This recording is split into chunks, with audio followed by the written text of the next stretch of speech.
Ito yung fuse, ito yung fuse nya. Ito yung kadalasan masira.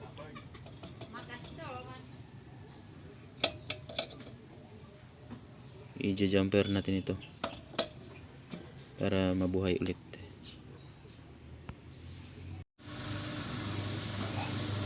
Ito kita nyo to, ito yung jumper. Jinamperan na natin na malit na wire. Ito yung fuse nya. Ito ang kadalasan masira sa rice cooker.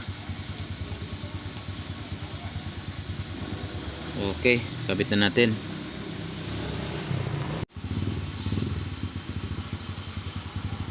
Ito takpan natin para iwas shortage, iwas grounded.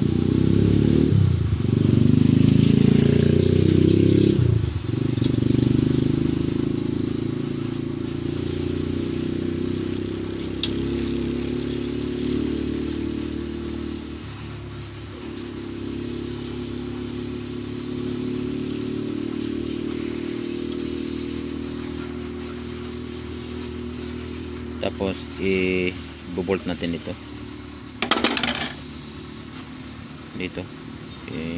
i-install natin ito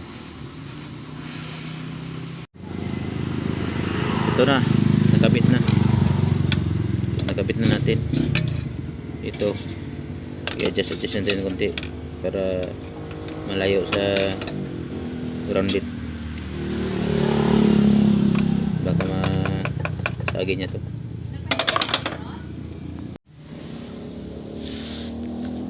Oh, yun, alright. Umagana na. Saan natin? Ayun, maluluto na ito. May pang umagahan na tayo.